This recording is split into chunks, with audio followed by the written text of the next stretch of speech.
We'll start out episode 5 in Charleston, where John B. and Big John have made their way there looking for the other piece. They know where the grave should be, but all that's there is a Thai restaurant. There is a historical plaque, though, signifying that the church was there, the graves were there, but it all got destroyed in an earthquake. Everything remaining is down at the historical center, so that's where the Johns head. Big John poses a professor who's looking to inspect some of the items that they have on file just for research purposes. The guy behind the counter tells him that he doesn't have the authority to do that. And as a woman is passing by, he says, "Yeah, I don't have the power like her. She has the power, but I don't."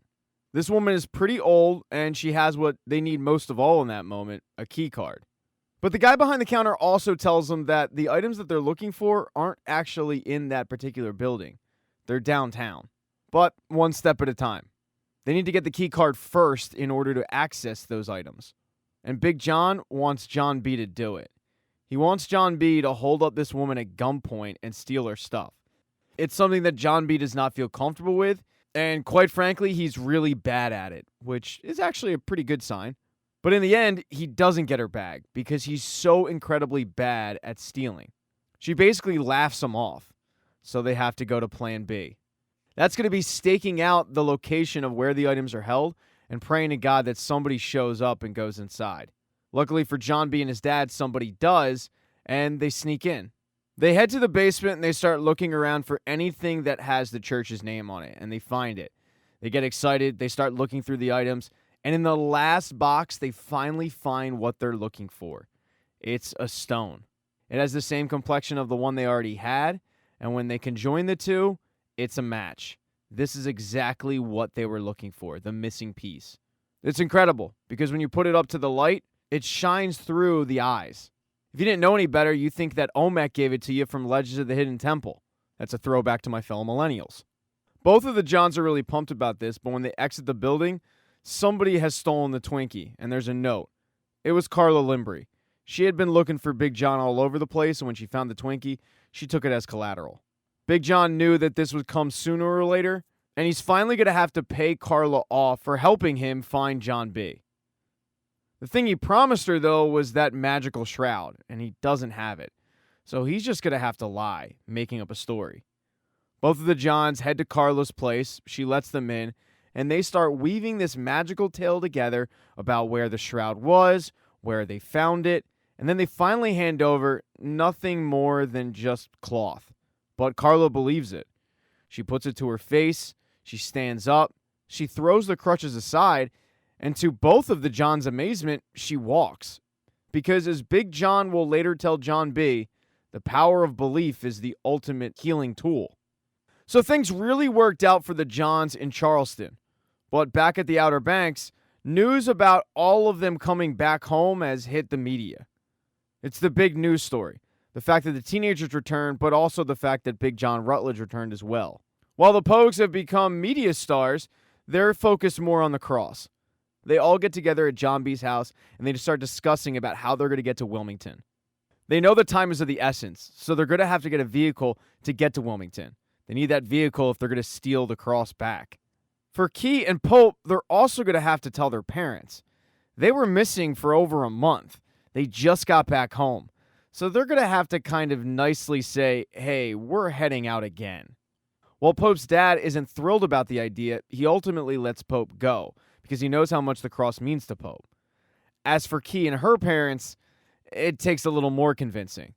Key's dad especially does not believe the story about the cross, why they're going to Wilmington. He's very suspect. He's also very suspect over JJ, who's in their place listening to the whole story and backing up Key the entire way. He's giving her dad a lot of attitude. Key's dad doesn't appreciate it. But the real root of the issue is Key's father thinks that JJ and the rest of the Pogues are simply a bad influence on his daughter. He goes so far as to look at JJ and say, "You guys have ruined my daughter's life." So JJ apologizes but heads out.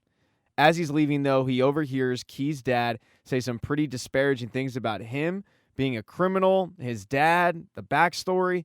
So JJ ends up pinching his wallet, because if you're going to be accused of being a criminal, you might as well get something out of this. While Key prepped her parents on the fact that she was going to Wilmington, she did it as just that, prep. She wasn't asking for permission. So she follows JJ out, but her mom stops her, giving her a cell phone and a credit card, saying that this time she was going to do things differently. And if Key needs help because she's in danger, contact her. Key really appreciates it, and then she heads out, meeting up with JJ, and the two meet at the marina to head over to Wilmington. The problem is they still do not have a vehicle as they're heading to Wilmington, and they're game planning. That's when Sarah looks to her right, and she's surprised because she sees Topper. The Pogues convince Sarah to go over and talk to Topper, because Topper has a truck, and Topper would do anything for Sarah. And while she's hesitant to do it at first, she ultimately heads over and sweet-talks Topper into helping them out for the night. Now they have their vehicle. This isn't going to be easy, though.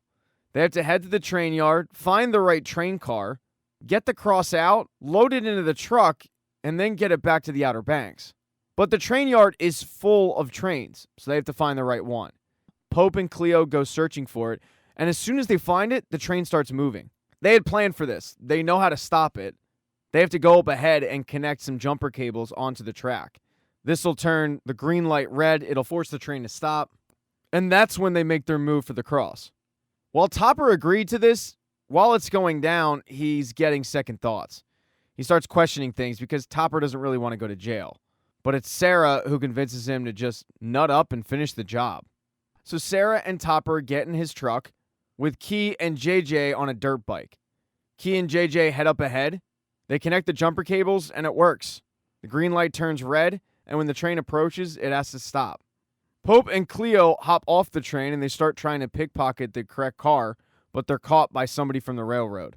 This was not planned. Thinking fast, Pope tells the guy, this isn't what it looks like. We're trying to get over the tracks because we're trying to get married. You don't want to say no to love, right? And somehow, this ridiculous story works. The guy feels for Pope and Cleo and says, all right, fine. Get out of here before I call the cops. I don't want to see you again. And he walks off. He must be really hard of hearing because he doesn't hear it when Pope and Cleo open the train car door, and he doesn't hear it when a truck pulls up to steal the cross back. Eventually, though, he does turn around, and he sees that a train robbery is taking place. But at this point, it's too late. Topper's truck is loaded up with the cross, and the Pogues are headed out. But the train employee had alerted the police, and the police are now chasing Topper's truck. And the police are a little bit faster. JJ knows that his friends need help, so he hops on his dirt bike. But as he does so, Key's dad's wallet hits the ground, and she sees it. She's pretty pissed off that JJ stole it because she feels like he's doing nothing more than giving her parents ammunition. But he tells her, they thought I was a criminal anyway, so what does it matter? They don't really have time to argue about this, though, because Topper, Sarah, Cleo, and Pope need them. JJ and Key are on the faster vehicle, but JJ knows that it's too dangerous for Key. So he speeds up, matches Topper's car, and has Key jump onto it. And now it's just JJ on the dirt bike. He takes it upon himself to get rid of the police for Topper and the group. He throws a rock at the one cop car, destroying the vehicle, but the other police car is right on his ass. The other Pogues aren't about to let JJ fall for this, so they start trying to catch up to him. But as they're doing so, all of a sudden the dirt bike crashes, and they get very concerned because all they see is this destroyed dirt bike, but there's no sign of JJ. They're pretty distraught. And that's when JJ walks out of the woods and says, that didn't really go as planned, but seemed to work out. They're thrilled in that moment that JJ's alive, but they're also pissed off at him for what he just did. None of them, though, have time to chit-chat about it. The cops are standing above them on a bridge, and they need to get the hell out of there, which they do. As Topper's driving away, though, he's not doing it in a fast enough fashion for the group, and they're yelling at him, completely backseat driving him about how slow he's going. So finally he said, you know what? Screw it. Fine, I'll go faster. And he does, but the cross falls out of the truck. Pope gets really concerned, jumping out of the vehicle to check on it, and that's when he sees that what they thought they stole isn't what they stole. Because that box, even though it said Cameron on it, did not have the cross. And that is because Barry and Rafe had already stolen it earlier in the day. And they're in the process of melting it down.